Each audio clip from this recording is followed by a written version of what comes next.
Hello students, आज का हमारा विषय है चुनाव एक आर्थिक समस्या, जिसको केवल अर्थशास्त्र की समस्या या आर्थिक समस्या भी कहा जाता है। जब हमने आपको अर्थशास्त्र की परिभाषाएं बताई थी, तो वहाँ पे हमने आपको लियोनेल रॉबिन्स की परिभाषा बताई थी और हमने आपसे कहा भी था वहाँ पे कि इसको हम आगे डिस्कस करेंगे, क्योंकि यही आर्थिक समस्या है। लियोनेल रॉबिन्स ने कहा, economics is the science that studies human behaviour as a relationship between ends and scarce means which have alternative uses. अगर हम आपको शॉर्ट में, कम शब्दों में और सरल शब्दों में बताएं तो उनकी परिभाषा ये कहती है कि आवश्यकताएं असीमित हैं, अनंत हैं और उनको पूरा करने के साधन सीमित हैं, और न केवल सीमित हैं बल्कि ये साधन वैकल्पिक प्रयोग वाले भी हैं। तो जब आवश्यकताएं असीमित हैं, उनको पूरा करने के साधन सीमित हैं और वैकल्पिक प्रयोग के हैं, तो यहाँ पे एक चॉइस की समस्या क्रिएट होती है कि कौन सी आवश्यकताओं को पूरा किया जाए और कौन सी आवश्यकताओं को बिना पूरा किए ही छोड़ दिया जाए।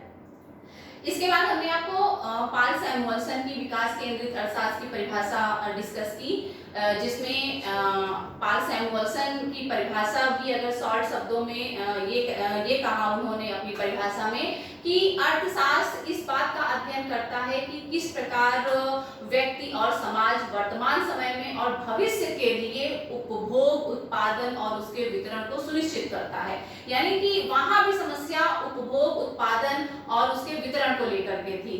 तो उपभोग, उत्पादन, वितरण यानी कि किनका उपभोग होना है, किस प्रकार उत्पादन किया जाना है, किस प्रकार उसका डिस्ट्रीब्यूशन होना है, और अगर आवश्यकताएं व्यक्ति की वांट्स जो हैं वो बहुत सारी हैं, इनलेस हैं और उनको साधन पूरा करने के सीमित हैं, तो ये सारी चीजें एक आर्थिक समस्या को जन्म देती हैं।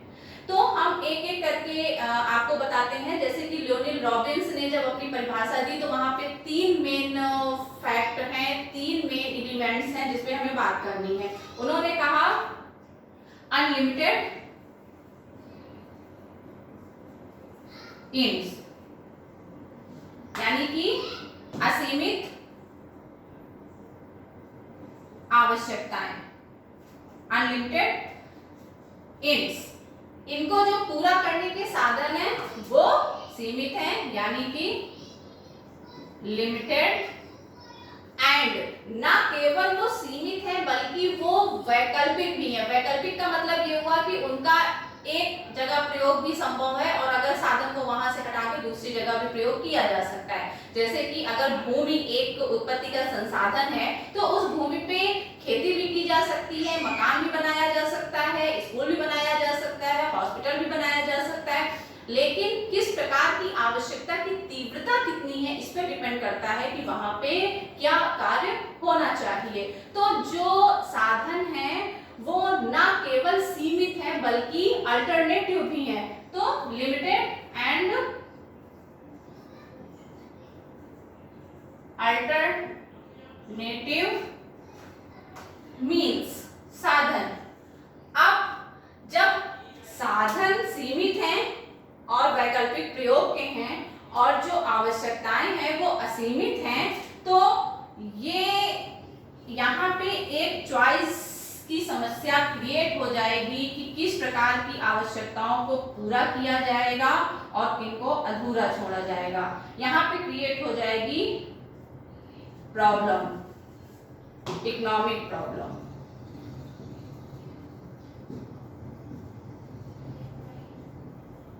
ये एक आर्थिक समस्या है कि अगर आवश्यकताएं असीमित हैं, साधन सीमित हैं, वैकल्पिक प्रयोग वाले हैं, तो ये एक आर्थिक समस्या को जन्म देता है कि हम किस प्रकार या फिर कौन सी आवश्यकताओं को हम पूरा करेंगे और कौन सी आवश्यकताओं को हम अधूरा छोड़ देंगे।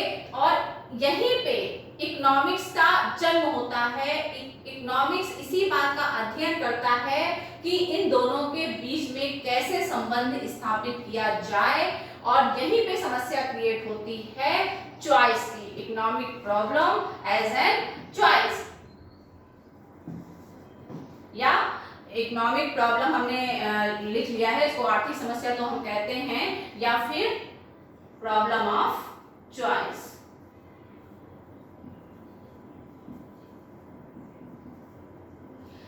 अब समस्या तो यही है ना कि जो साधन है अगर आवश्यकताएं असीमित है, ये एक समस्या नहीं है। समस्या ये है कि जो साधन है वो सीमित है। अब ये केवल किसी एक व्यक्ति विशेष के लिए बात नहीं हो रही है, ये एक समाज के लिए बात हो रही है, एक अर्थव्यवस्था के लिए बात हो रही है। अब अगर अर्थव्यवस्था के सामने बहुत सारी आवश्यकताएं हैं पूरा करने के लिए और उनको पूरा करने के साधन सीमित हैं, तो एक इकोनॉमी में ये एक प्रॉब्लम क्रिएट हो जाती है कि किस चीज का उत्पादन किया जाए, यानी कौन सी आवश्यकताओं को पूरा किया जाए और कौन सी आवश्यकताएं अधूरी छोड़ दी जाएं। तो उत्पादन से संबंधित 3 प्रकार की समस्याएं क्रिएट होती हैं जिनका अध्ययन हम आर्थिक समस्या में करते हैं, और वो 3 प्रॉब्लम हैं ये। हाउ टू प्रोड्यूस, पहले व्हाट टू प्रोड्यूस, यानी किसका उत्पादन किया जाना है। फिर हाउ टू प्रोड्यूस, यानी कि किसके लिए कैसे उत्पादन किया जाना है। एंड टू whom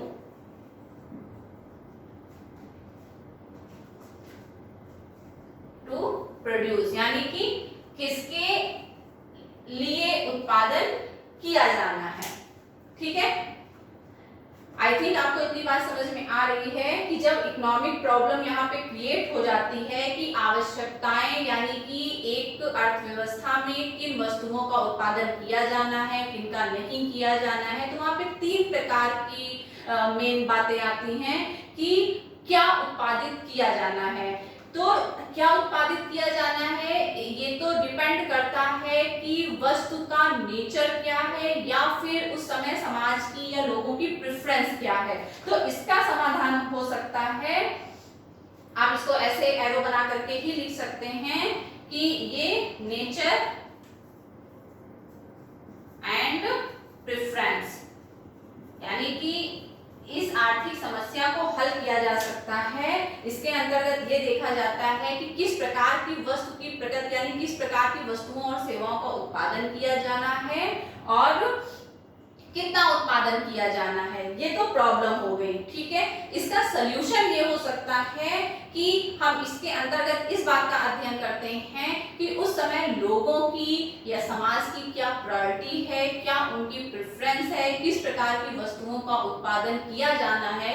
क्योंकि हम ये जानते हैं कि सप्लाई उसी वस्तु की होती है जिस वस्तु की मांग होती है, तो उत्पादन उसी वस्तु का होगा जिस वस्तु की उस समय समाज में या समाज या व्यक्ति जिस चीज को प्रेफरेंस देता है उसी वस्तु का उत्पादन सुनिश्चित किया जाएगा। तो economic problem what to produce ये सॉल्व हो जाएगी अगर हमें ये पता हो कि डिमांड किस प्रकार की वस्तुओं की है। और एक बार हमें ये पता चल जाता है कि व्यक्ति किस प्रकार की क्वालिटी या अर्थव्यवस्था में किस प्रकार की वस्तुओं की डिमांड है, तो यहाँ पे एक प्रॉब्लम और भी क्रिएट होती है कि उसकी क्वांटिटी कैसे निर्धारित होगी, यानी कि क्या उत्पादित किया जाना है और कितना उत्पादित किया जाना है। तो क्या उत्पादित किया जाना है ये डिपेंड करेगा कि लोगों की चॉइस क्या है, लोग किस प्रकार की वस्तुओं का उपभोग करना चाहते हैं, और कितना उत्पादित किया जाएगा ये क्वांटिटी डिपेंड करेगी कि कितनी डिमांड हो रही है। ठीक है, दूसरी जो इकोनॉमिक प्रॉब्लम है हाउ टू प्रोड्यूस, यानी कि किस प्रकार उत्पादन होना है। इसमें हम इस बात का अध्ययन करते हैं कि जो एलोकेशन है मींस ऑफ प्रोडक्शन का वो हम कैसे करते हैं, हाउ टू प्रोड्यूस, यानी कि यहाँ हम पढ़ते हैं टेक्निक्स कि जो टेक्निक्स ऑफ प्रोडक्शन कि जो उत्पादन के लिए जो तकनीक की बात हो रही है कि जो उत्पादित किया जाएगा उसका उत्पादन अब कैसे किया जाएगा। तो ये उस देश की अर्थव्यवस्था पे डिपेंड करता है। अगर पूंजी होगी तो पूंजी गहन उत्पादन विधि का प्रयोग किया जाएगा, और अगर वहां पे लेबर ज्यादा होगा तो लेबर इंटेंसिव जो टेक्निक्स होगी उसका प्रोडक्शन उस टेक्निक्स का प्रयोग किया जाएगा।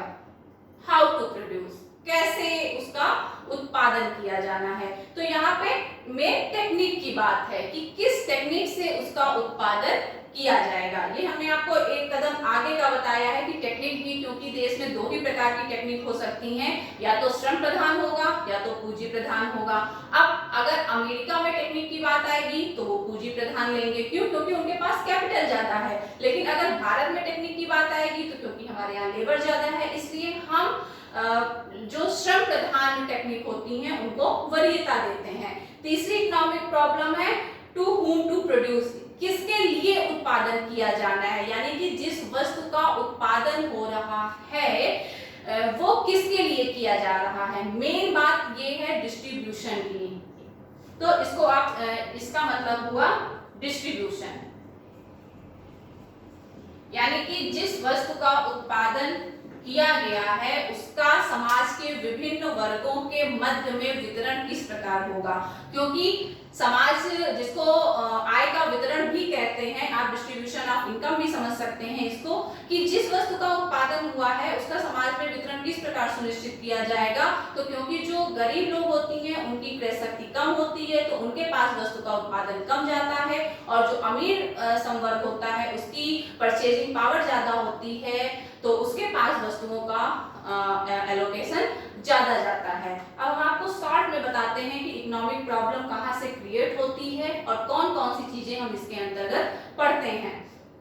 Choice as an economic problem create होता है लियोनार्ड रॉबिन्स की डिफिनीशन से, जिन्होंने कहा आवश्यकताएं असीमित हैं लेकिन साधन सीमित हैं और वैकल्पिक प्रयोग वाले हैं। क्योंकि आवश्यकताएं असीमित हैं, साधन सीमित वैकल्पिक प्रयोग के हैं, तो दोनों के मध्य क्योंकि संबंध स्थापित करना है, और इसीलिए यहाँ पे एक प्रॉब्लम क्रिएट हो जाती है कि किस प्रकार जो असीमित आवश्यकताएं हैं, यानी कि बहुत सारी वस्तुओं का उत्पादन होना है, बहुत सारी चीजें हैं जिनको अर्थव्यवस्था में नीड्स होती हैं, और क्योंकि उनको पूरा करने के जो साधन होते हैं, यानी कि जो उत्पत्ति के संसाधन होते हैं, भूमि, श्रम, पूंजी, साहस और संगठन, वो सीमित होते हैं।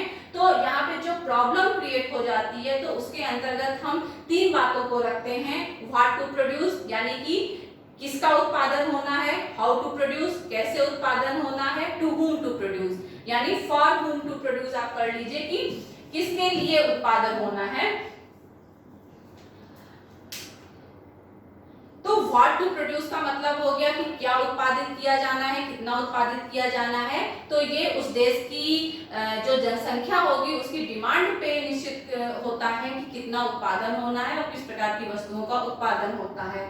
हाउ टू प्रोड्यूस में हम टेक्निक्स लेते हैं कि जो उत्पादन सुनिश्चित किया गया है वो किस टेक्निक से किया जाएगा।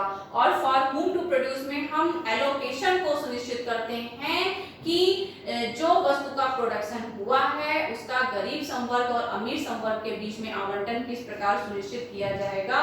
यही है अर्थशास्त्र की समस्या, जिसको आर्थिक समस्या कहा जाता है, और प्रत्येक अर्थव्यवस्था सदैव इस आर्थिक समस्या का सामना करती रहती है। सामना इसलिए करना पड़ता है क्योंकि प्रत्येक अर्थव्यवस्था के पास उत्पत्ति के संसाधन सदैव सीमित होते हैं। बहुत सारी चीजें होती हैं जहाँ पे सरकार को बजट आवंटन करना होता है, बहुत सारे सेक्टर्स हैं जहाँ पे उसको बजट एलोकेशन करना होता है। प्रॉब्लम इसलिए होती है क्योंकि बजट हमेशा सीमित होता है। तो सरकार हमेशा अर्थव्यवस्था में जो भी डिसीजन लेता है वो इस बात को देखता है कि क्या सबसे ज्यादा इम्पोर्टेंट है, तो जो जिनकी इंटेंसिटी, जिसकी तीव्रता ज्यादा होती है, सदैव एलोकेशन वहीं पे होता है। तो आई होप कि आपको ये टॉपिक क्लियर हुआ होगा। Thank you very much.